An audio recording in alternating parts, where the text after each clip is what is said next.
Have you ever found yourself reading along in your Greek New Testament and you get to a word and you sit there and you're like, I know that word, but what on earth happened to it? How did it end up like this? Well, in today's video, we're going to take a look at not only how words end up like that, but how you can discover for yourself how that word turned out that way by looking up in a resource I'm going to introduce you in this video. Hi, I'm Daryl Burling from Master New Testament Greek, and I help people like you with the tools, habits, and systems to master the Greek of the New Testament. If you're interested in learning Biblical Greek and reading the Bible in its original language, hit the subscribe button and the notification bell, and that way when new videos are released, you'll be the first to know about it. In addition, I just want to ask you, hit the thumbs up button. It really helps me out as well. Let's just say you're reading along in your Greek New Testament and you come to some strange word and you think you know this word, but you're wondering, how did this word end up the way it is? What happened to it? And when you come across a word like that, you really have two choices. You can either go and put your finger on it or double click on it or whatever it is and look it up using your Bible software. And when you do that, you're going to find out, the passing for the word, what the word is, the lexical form of the word, and so on. And most of the time, perhaps, you're just going to carry on your way. But if you do what I recommend you do, really, and that is to read a physical Greek New Testament rather than an electronic one, you're going to want to have a little bit more curiosity. You want to know, why did this word get the way it is? Because, of course, you don't want to be dependent on the tools. So what you're going to do is then you're going to need to look up this word to figure out what exactly took place within it. And that's where the resource I want to introduce to you today comes in really handy. And so the resource we're looking at today is this one, the Morphology of Biblical Greek by Bill Mounce, basically by the same gentleman who wrote the basics of Biblical Greek. Now, it doesn't look like much, and I suspect the reason for that is that it seems to have been through a lot of editions, at least if you believe Amazon, and so maybe they've just gone through all these focus groups and worked out this is the best look for. I don't know. It doesn't look like much, and the paper in this, it's really not a very exciting paper at all. It's really just a newsprint type of paper, so it's not a wonderful book to look at, but this book is really helpful when it comes to learning about these sorts of issues. What happened to this word? How did it get to be the way it is in this case? And so really all you need to be able to do to use this book and to work out exactly what's going on with the word itself is to be able to work out what is the lexical form of this word. And if you can work out the lexical form, then you can come to this book and it will take you to that exact form. And often there are going to be footnotes and other helps that are going to give you exact and helpful details about what exactly took place with this word. But before I give you an example of how this works and what you can use, how to use this, let me just give you an overview of the layout. First of all, it's broken into a number of sections. The first chapter is on phonology, and by phonology we really mean pronunciation. It includes what takes place with certain consonants such as intervocalic sigmas. It also includes in this section on phonology a section on accents, and this is a really helpful section if you're interested in how accents work. There's also a section in here on verb formation, and this goes through things like augments and reduplication and personal endings and things like that. It also has a section on indicative verbs, which talks about the formation of things like tense stems, and also some interesting things like words that end in azo or ezo as well. Then we get to the last three sections, which covers nouns, adjectives, and then principal parts. And by principal parts, really what he's got here is a listing of every single Greek word in the New Testament, along with all the principal parts that are found in the New Testament, and then often really helpful and useful notes about how the words are formed, and some hints about why it is formed that way as well, often going back to things like the tense stem and so on and so forth. And it's these last three sections that we're going to spend most of our time on today. In terms of readability, this is really more of a reference book. It's not really a book you'd start at the beginning and read all the way through to the end. Now, you can read through those first sections through to the end of the non-indicative verbs. They are relatively readable. However, you're probably going to be better served doing sort of studies or using this book alongside of another Greek grammar. So the Greek grammar gives you some of those details, and you've got this, which gives you a bit more depth into how the morphology and the phonology takes place so that you can understand what's going on and the two will complement each other together. However, those last three sections are just make this a phenomenal reference book, and I'm going to show you why. So let's just say, for instance, that we are reading along in John chapter 21, verse 18, and we see here, amen, amen, or truly, truly, I say to you, when you were younger, you girded yourself and you walked where you wanted. Now, you'll notice here we've got a bunch of imperfect verbs, and so it makes sense that this is going to be an imperfect tense form. However, let me just break this down a little bit very quickly for you. And what we see here really is what's called a compound verb. Notice it has a preposition prefixed to the beginning of the verb, peripateo. And we have, after the preposition, we have this epsilon, which is our augment, and of course it is in the present tense form. So peripates is going to be an imperfect tense verb.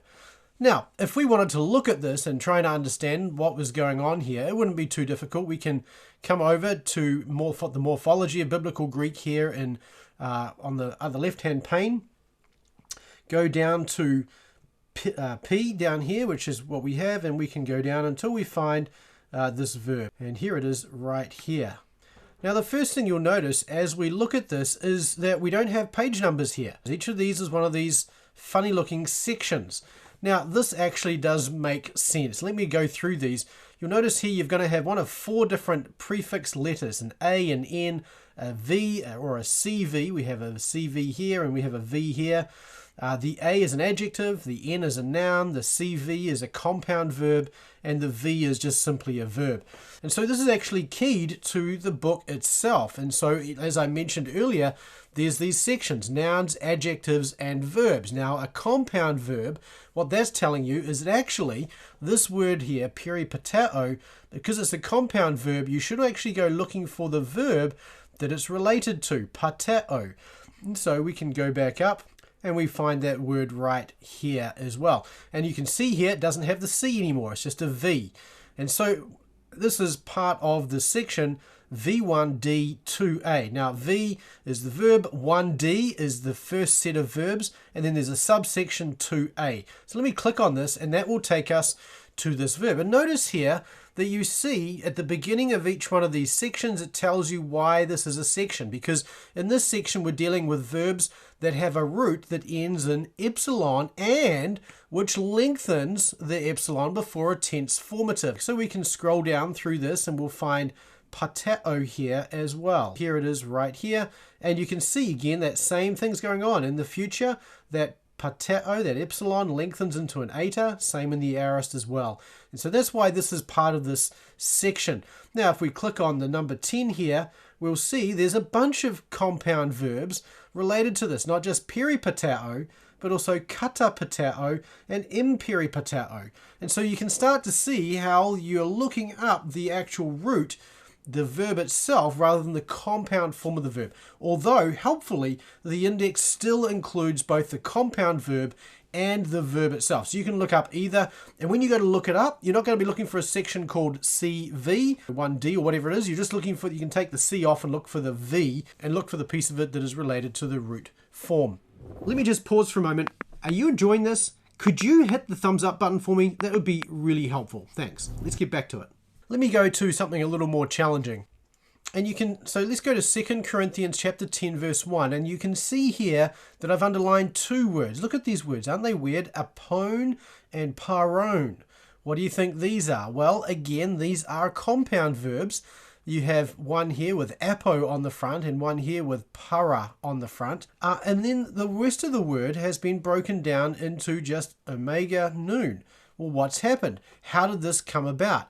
Well, in this case, what we can do is we can go look for, again, the lexical form of this word. And the lexical form for this word, you may have worked this out. If you take the apo or para off the beginning of it, you're left with own. Where have you seen that before? Well, yes, that's the participial form of ame in the nominative masculine singular. How come apariame has become apone? Well, again, let's go back and we'll go to our index. We'll look up in alpha and we're looking for apariame. And so we find it right here. Now, again, this is a compound verb, verb 6b. So rather than going and looking at the main verb, I'm just going to click directly on that. Takes me directly here. Here's why this is a section. These are athematic verbs that do not reduplicate to form their present tense stem. Now you'll remember, if you remember your athematic verbs like did, me, that in the present tense they reduplicate. So these are athematic verbs that form their present tense without reduplication. And there's not that many of these. There's a total of 7, as you can see. And he explains here that even though 5 of the words end in regular deponent endings, or in other words, in middle voice endings, they're classified as me verbs because they follow the athematic conjugation, i.e. there is no connecting vowel.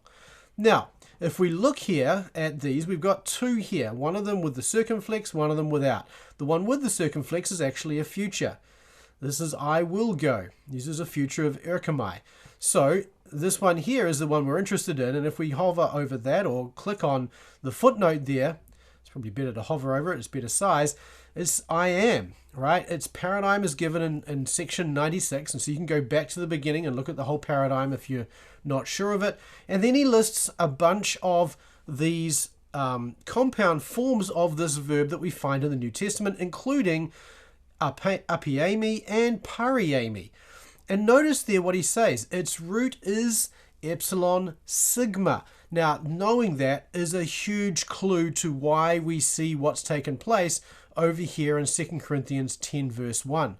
Now, this was possibly not the greatest example, but my point here for you was to show you how to use the morphology of biblical Greek. And so what you will do is you'll go look at some of these words, perhaps pick a word even from here and go look it up in the index, find what section it's in, jump to that section, try and understand what it is that, why it's classified it that way, what's going on, and then look at any particularly interesting elements as you look at this. So for instance here, it explains that you have a lengthening stem vowel as if it were an actual contract verb.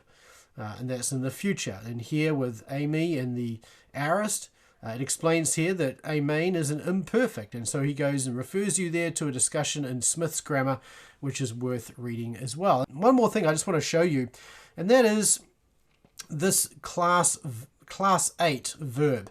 These verbs, as he mentions here, these are verbs that have already been listed. However, these all have different verbal roots. I refer to these as the 9. Thinking of the 9 horsemen of, Lord of the Rings and the destruction and terror they bring, these 9 words do much the same. And so you may want to create for yourself a bunch of flashcards just to look at these different forms. And so here you get to actually look at this and understand what's going on. So if we mouse over one of the footnotes here, you can see it's a V1B2 class, and you can then click on that and go back and look that up. So this is a section worth familiarizing yourself with, if nothing else as well. So I hope that's useful. Now, if you read a physical Greek New Testament, then I encourage you to get the physical copy of this. It is a little bit cheaper as well, doesn't cost as much. And you can find a link above here as to why I think you should use a physical New Testament. Otherwise, you can get this on Logos or on Accordance, and I'll leave links to those below as well. It is cheaper in physical, and again, it all works well together if you're using a physical New Testament. Don't forget to hit the like button below to like this video, and then if you haven't already done so, hit the subscribe button and the notify bell. If you're interested in learning to read Biblical Greek, go to masterntgreek.com/roadmap and download my free roadmap to mastery of the Greek New Testament. And I'll look forward to seeing you next time. In the meantime, keep taking small steps toward mastery, and I'll see you in the next video. We'll see you then.